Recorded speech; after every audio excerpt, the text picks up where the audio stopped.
ভারতের রাজনীতিতে ক্রমেই সক্রিয় হয়ে উঠছে বিরোধী শিবির। এবার বিজেপি সরকারের বিরুদ্ধে সরাসরি লড়াইয়ে ডাক দিলেন মমতা বন্দ্যোপাধ্যায়। তার নেতৃত্বেই আগামী জুনে গুরুত্বপূর্ণ বৈঠকে বসতে যাচ্ছে ইন্ডিয়া জোট।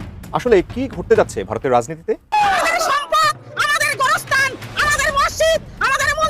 মোদির নয়, মোদির বাপের নয়, মোদির মান নয়, আমাদের সম্পদ আমাদের ফেরত চাই।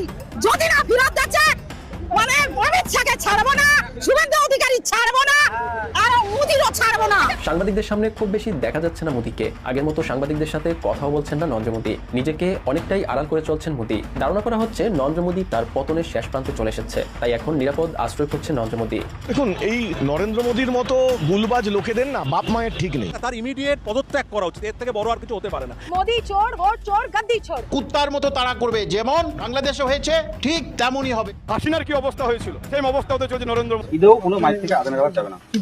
মাইকে আদান নেওয়া যাবে না। চোঙের কথা মাইকে সঙ্গে আদান বাজানো যাবে না। জয় হিন্দ, জয় ভারত, বন্দে মাতরম, জয় শ্রীরাম। আসসালামু আলাইকুম প্রিয় দর্শক, অন্য মঞ্চের আলাপ চাইতে আপনাদের সকলকে আমন্ত্রণ জানাই। ভারতের রাজনীতিতে ক্রমেই সক্রিয় হয়ে উঠছে বিরোধী শিবির। এবার বিজেপি সরকারের বিরুদ্ধে সরাসরি লড়াইয়ে ডাক দিলেন মমতা বন্দ্যোপাধ্যায়।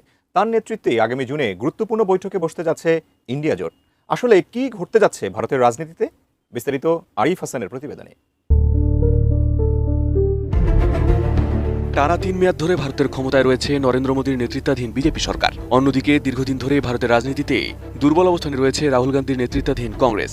এমন বাস্তবতায় আবার মোদী বিরোধী শক্তিগুলোকে একমঞ্চে আনার উদ্যোগ নিয়েছেন মমতা ব্যানার্জি। আগামী জুনের প্রথম সপ্তাহে ইন্ডিয়া জোটের গুরুত্বপূর্ণ বৈঠক ডাকা হয়েছে, যা ঘিরে নতুন করে আলোচনা শুরু হয়েছে ভারতীয় রাজনীতিতে।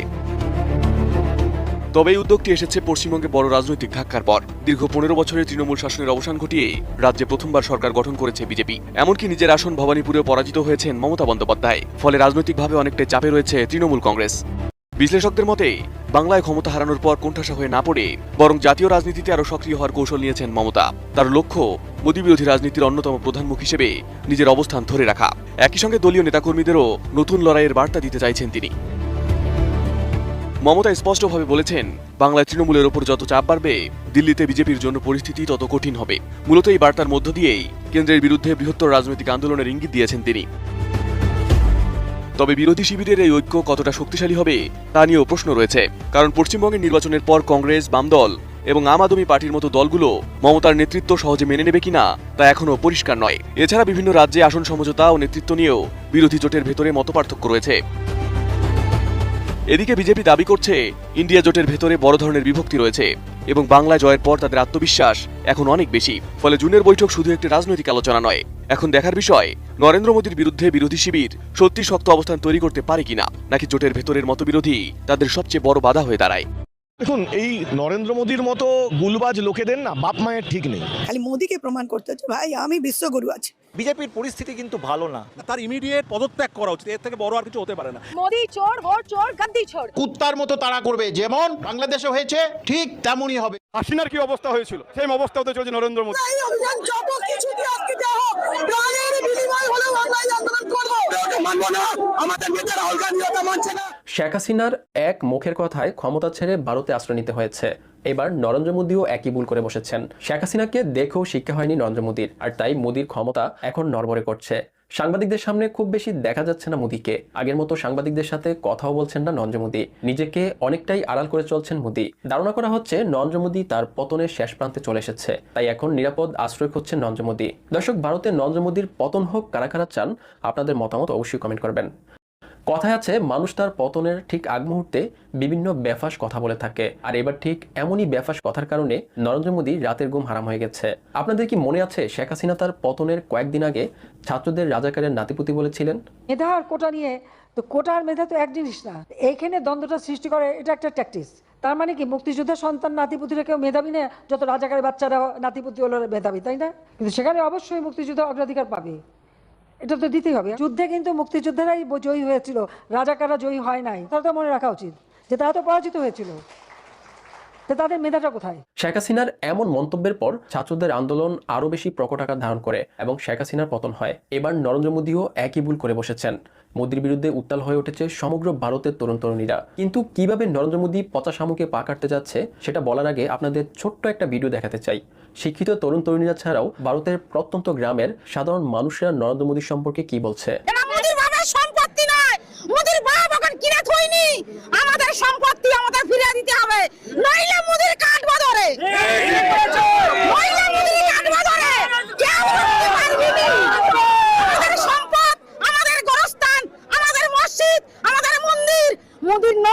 মোদির বাপের নয়, মোদির মার নয়, মোদির বইয়েরও নয়, মোদির মামারও নয়।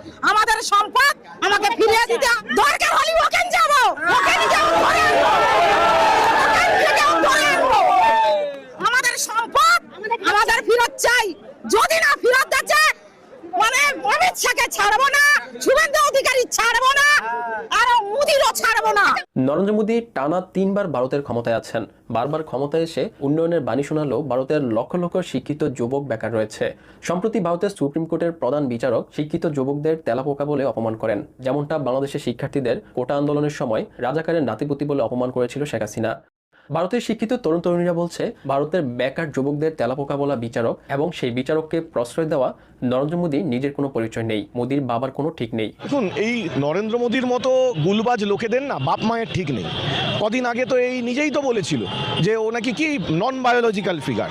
তো নন বায়োলজিক্যাল যে সে কাকে বাপ বলবে কাকে মা বলবে এর কোনো ঠিক নেই। আজকে ইসরায়েলকে বাবা বলছে, কালকে ট্রাম্পকে বাবা বলবে, হ্যাঁ, তারপর আবার কাকে বাবা বলবে।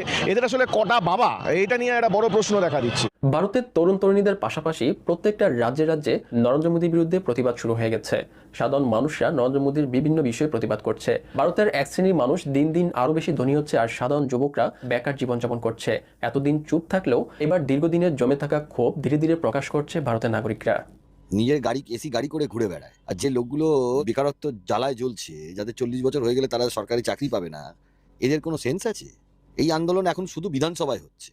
এই আন্দোলন যখন গ্রামে গ্রামে বাড়িতে বাড়িতে হবে, তখন এই গদি ছেড়ে পালাতে হবে। তখন আর ভোটে জিতি বলে বসে থাকতে পারবে না। নবান্ন 14 তলা থেকে পালাতে হবে, কালীঘাট থেকেও পালাতে হবে। যুব সমাজ জেগে ওঠে, তাহলে এই মুখ্যমন্ত্রী এই চেয়ারে থাকতে পারবেন না, ভোটেরও প্রয়োজন হবে না ওনাকে সরানোর। এদিকে মুসলমানদের পবিত্র কুরবান ঈদকে সামনে রেখে ভারতের পশ্চিমবঙ্গে কুরবানির গরু জবাই করার নিষেধাজ্ঞা দিয়েছে মোদীর নিয়ন্ত্রিত ভারতীয় জনতা পার্টি পশ্চিমবঙ্গের মুখ্যমন্ত্রী শুভেন্দু অধিকারী। মোদীর দাবি গরু তাদের গোমাতা, গরুর মলমূত্র ওষুধ হিসেবে খেয়ে থাকে উগ্র হিন্দুরা, আর তাই তাদের গোমাতাকে মুসলমানরা তাদের কুরবানি ঈদে জবাই করতে পারবে না। তবে মোদীর এমন মূর্খতার বিষয়ে খোদ ভারতের নাগরিকরাই প্রতিবাদ করছে। ভারতীয়রা বলছে গরু কখনো মানুষের মা হতে পারে না, প্রত্যেক মানুষেরই বায়োলজিক্যালি মা বাবা আছে। আমি তো আমার মাকে মা বলি, আমার মা আছে ভাই, আমি বায়োলজিক্যাল, তার মানে আমি গোমূত্র খেতে পারি না। I am sorry to say. তো ক্যান্সার ঠিক হয়েছে, ওদের ক্যান্সার ঠিক হবে। রামদেব বাবার চোখটা ঠিক হয়নি এখনো গোমূত্রকে বলুন ঠিক করতে, মোদিকে বলুন মাথাটাকে ঠিক করতে, দরকার পড়লে বলুন ভালো করে গোবর নাকি ঘুটে খেতে, যাতে মাথাটাতে একটু অক্সিজেনটা তাড়াতাড়ি পৌঁছায়। যদি একটা পরিবার থাকতো না, তাহলে আজকে ওই বউটা যদি থাকতো, বউয়ের কাছে গিয়ে মন কি বাত করতো, আর আমাদের কাছে কাম কি বাত করতো। ওই আমি চাই পরের প্রধানমন্ত্রীর একটা পরিবার থাকে, এর মতো পরিবার শুধু এলিয়েন যাতে না হয়। ভারতে গরু কুরবানি বন্ধ করে দেওয়ায় মুসলমানদের চেয়ে হিন্দুরা সবচেয়ে বেশি বিপদে পড়েছে। কারণ ভারতের মুসলমানরা সিদ্ধান্ত নিয়েছে এই বছর তারা গরু কুরবানি দিবে না, তারা ছাগল, বেড়া, দুম্বা কুরবানি দেওয়ার সিদ্ধান্ত নিয়েছে। ভারতের ইসলাম ধর্মের বিভিন্ন ধর্মীয় নেতা পশ্চিমবঙ্গের সকল মুসলমানদের সচেতন করে জানিয়ে দিয়েছে এবার কুরবানি ঈদে কেউ যেন কুরবানির গরু না কিনে। আমরা এবছরে কুরবানি দেবো, কিন্তু গরু কুরবানি দেব না। সিপিএম সরকার যখন ক্ষমতায় ছিল, তৃণমূল ক্ষমতায় ছিল, তখন প্রত্যেকে গরু কুরবানি দিয়েছে, তাতে কোনো বাধা আসেনি। আমি প্রত্যেকটা মুসলিম ভাইয়াদের কাছে অনুরোধ করব, আপনারা গরু কিনবেন না, গরু আপনারা কিনে কুরবানি দেবেন না, আমরা দেবো না। এতে শুধু আমাদের অসুবিধা হয় না অন্য কারো অসুবিধা হয়, সেটা দেখার বিষয় আছে। কিছু কিছু জায়গায় বলা হচ্ছে গরু কুরবানি দেওয়া হোক, মুসলিমরা দলবদ্ধভাবে গরু কিনবে, লাখ লাখ টাকা দিয়ে গরু কিনবে, কিন্তু যেদিন কুরবানি হবে সেই দিন বাধা আসতে পারে। এতে কি হলো, যারা গরুর খাটাল করেছিল তারা মুসলিমদের গরু বিক্রি করে তারা উদ্ধার হয়ে গেল, কিন্তু গরুটা কেনার পর আপনি কুরবানি দিতে পারবেন না, সেই জায়গাটা বাধা আসতে পারে। আপনি দুম্বা কুরবানি দেন, খাসি কুরবানি দেন, আপনি ভেড়া কুরবানি দেন, কিন্তু অসুবিধা কি আছে? আর এর ফলে ভারতের মুসলমানরা যদি গরু কুরবানি না দেয়, তাহলে সবচেয়ে বেশি ক্ষতিগ্রস্ত হবে ভারতের হিন্দুরা। কুরবানি ঈদকে সামনে রেখে ভারতের হিন্দুরা ঋণ নিয়ে গরু লালন পালন করেছিল, উদ্দেশ্য ছিল কুরবানির সময় বিক্রি করে লাভবান হবে। কিন্তু এখন শুভেন্দু অধিকারীর বিতর্কিত সিদ্ধান্তে সব হারিয়ে পথে বসতে যাচ্ছে হাজার হাজার হিন্দু পরিবার। আর তাই এখন ভারতের হিন্দুরা বলছে শুভেন্দুকে ভোট দিয়ে ভুল করেছে পশ্চিমবঙ্গের মানুষ, তাই তারা শুভেন্দুর পদত্যাগ চায়। দর্শক, শুভেন্দুর পদত্যাগ হোক, কারা কারা চান আপনাদের মতামত অবশ্যই কমেন্ট করবেন। আমি আমার ছেলেকে বলেছিলাম, মাইক খুলতে হবে, এখন থাক যেমন আছে। অনুষ্ঠান সময় মাইক লাগাবেন, আমরা না করবো না, নামাজ পড়বেন না করবো না, কথাটা বলি অনুষ্ঠান সময় বাধা কাজ যদি মাইক না খোলেন এর থেকে 4 ডবল লোক আসবে, মাইক আমরা খুলে নেবো, কোনো ঝামেলা আছে আপনার সঙ্গে? আপনার অনুষ্ঠানে বাজাবেন কোনো অনুষ্ঠানে বাজাবেন সমস্যা নেই, কোনো আসবে না, বাজানো হয় না, তোমরা রাখা যাবে না। হ্যাঁ অনুষ্ঠান হোক আপনারা বাজান রাখা যাবে না, তোমরা তখন তবে আবার টানা থাকবে। আমরা তারপরে শুনে নিই, আগে ভালো করে শুনে নেন। আপনাদের বছরে একটা দিন, ঈদের দিন দুটো দিন, বছরে 2 দিন, দিনের জায়গায় আপনি 4 দিন নিন। আপনারা বক্স এনে বাজান, ডোং লাগানো যাবে না তখন। বক্স এনে বাজান, আপনারা ডিজে শুনবেন না, ভোজপুরি শুনবেন, হিন্দি বাংলা কি শুনবেন আপনারা? আমি বলেছি শুনি না আমরা মাইকটা, কিন্তু বলে দিই ঈদেও কোনো মাইক থেকে আদান নেওয়া যাবে না, মাইকে আদান নেওয়া যাবে না, চোঙের কথা মাইকে চোঙে আদান বাজানো যাবে না। ঈদেও আপনারা বক্স বাজান, গান বাজান, আপনারা যেটা বক্স বাজান, যেটা পছন্দ হয় গান বাজান, আমাদের অবস্থা যেটা সেটা বাজাবেন। দুদিন বললাম, দুদিনে যেটা বক্স লাগে, বড় বাজান অসুবিধা নেই, কিন্তু ওটা করবেন না। আপনাদের নামাজ পড়বেন, আমাদের পক্ষ থেকে কারো পক্ষ থেকে কোনো বেরিয়ে যাও ঠিক আছে, তাহলে মাইকটা কালকে শুরু করেন সকাল থেকে। আচ্ছা ঠিক আছে, এটুকুই বলা, আপনি তো বাইরে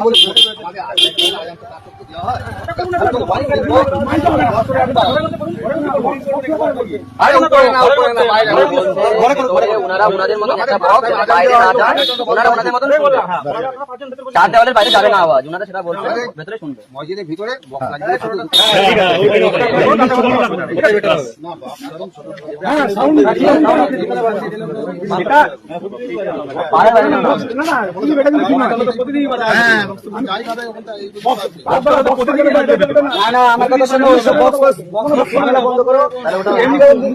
তোমার ভগবানের ডাকা তো এখনো সেরকমই চলবে, আগের মতোই চলবে, নতুন করে কোন রকম কোন ইনস্ট্রুমেন্ট আপনি লাগাতে পারবেন না, ঠিক আছে? আপনার যখন আজানের সময় হবে, মতলব যখন আপনার ওই ঈদের সময় হবে, সেই সময় আপনি 2 দিন অনুষ্ঠান করবেন, তাতে আমাদের কোনো আপত্তি নেই, কিন্তু কোনো রকম কোনো চোখ এখানে লাগাবেন না, এটা একদম ক্লিয়ার ভাবে আপনাকে বলা হলো, ঠিক আছে?